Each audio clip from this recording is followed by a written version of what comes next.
Hi all. Have you ever worked on dependent dropdown option in MS Excel? No, you can learn how we can make a dependent dropdown option in MS Excel. My name is Sachin and we will see in this video how we can do or create dependent dropdown option without a very simple trick. So let's start guys. In front of you we have this table where book type, book name and author name has been given. And if a user of this file want to get the only listed item here like autobiography, non-fiction, novel and so on and so forth, and the user is allowed only to enter the book type for the given master data or only the base data. How we can do? We have very simple option. We can simply go to data tab and there we can select this data tools and click on data validation.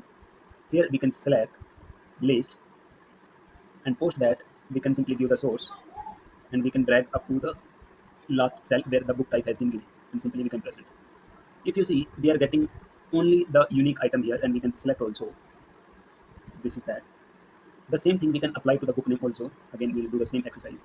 We'll go to data tool section and we'll go to the validation criteria and select the list option. And in the source data, we can simply select the book name and press enter.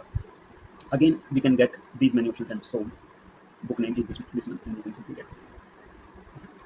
And the same thing we can apply to author as well. But only challenges that we are facing here in front of you, if you see, under biography type, we have only two book names which are A Long Walk to Freedom and My Side. But here we are able to enter a Farewell to Arms, which is under the novel. To get rid of this situation, in Excel we have very simple trick.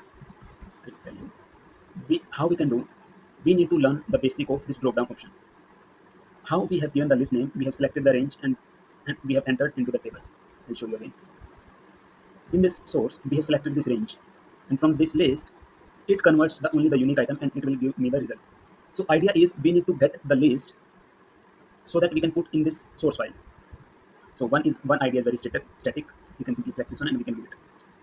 Another option is we can leverage some MS Excel 365 formulas. How we can do? In Excel we have formula that is take, and what takes do, it will take the cells whichever are required, and the parameters and or arguments are like we need to give array and then rows. Here the challenge is how many rows we can give. For that, I'm just taking an example. I want to search at XMATCH. In XMATCH, I want to find this value. Where I want to find this value in this, and close the bracket. Close the bracket for take function also and press enter. Here, if you see, in front of autobiography, we are able to get only one list, which is, I will say list only because this function will give us the list, although it is giving me only one section. Instead of that, if I'm just putting for novel, it will give me the three results. For the time being, I will take autobiography only. In XMatch, we have extra functionality, which is we can get our output from last to first as well. Plus minus one and enter. Here, now we are able to see two items in front of autobiography. And the same thing or same formula we can put under the list option also. We can simply go there and we can make this source as dynamic. Press OK. So now this list is very much dynamic. As and when I'm just converting back to non-fiction, only two names are being appeared here, the Miracle Morning and You Can Win.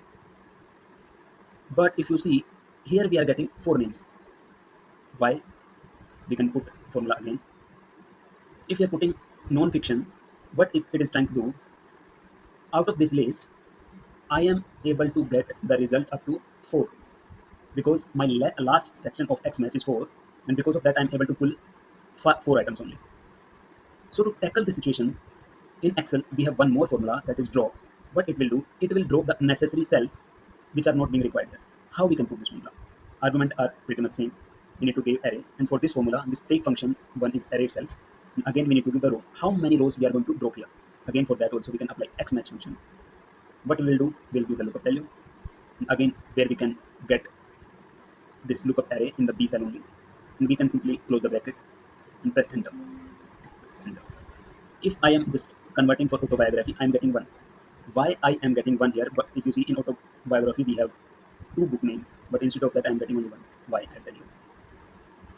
If you see the outcome of drop is 1, so basically we don't want to drop the outcome of this autobiography, that those are 2. Because of the requirement of this drop formula, we are supposed to drop 1 row. So to tackle this situation, we can simply give -1 and see. Now we are able to see 2 results. and we are almost done with this formula. And if, as and when we are changing to novel, we are getting exact and those many books which are appearing in front of that row. 16, 16. As and when I'm just converting to poetry, I'm getting only the books which are in front of poetry.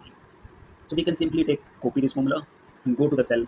Again, we'll go to the data tab and data tool and the data validation. And again, under the data validation setting option, validation criteria list, and then source, we can put simply the formula that we have copied just now and press OK. We can delete this one unnecessary thing. And again, as and when I'm just converting to the science fiction, I'm getting only the name wherever this science fiction is there. Again, if I want to change this formula or want to apply this formula on the book name, I can simply apply and I can change the author name and book name and simply press enter. If you see in front of Farewell to Arms, where it is, Ernest Hemingway is there. And if I'm changing to another time machine also, I'm getting the author name as H.G. Wells. You can double check also. The result is pretty much accurate. We can give the same formula to the another cells also. Give list option and then to the source, press OK, and it will give me the H.G. cells. Delete this one. And this drop down or dependent drop down is dynamic also, as and when I'm just moving to novel, again I'm getting the list of book name, repercussion, and this Leo Tolisa, like that. There are two things that we need to take care here. One is we need to sort this data based on the baseline. For example, in this we have book type that we have sorted based on A to Z, and automatically we will be able to get the correct result. For example, if I am changing novel to autobiography, my result would be different. If you see, I'm not getting long way freedom, something like that. So first thing that we need to do, we need to sort the data, and then only we can apply this formula. Second thing, as you see, as and when I'm just changing my drop down, again I have to go and change my book name and author name. So these 2 points we need to take care while applying this dependent drop down option, and it is very helpful also while doing our monotonous task, and like we don't want the unnecessary data and the volume of data is very high. To tackle those kind of situations, this dependent drop down function is very useful.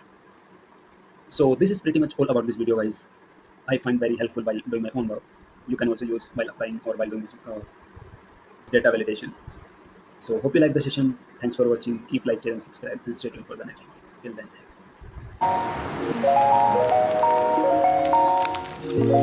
then.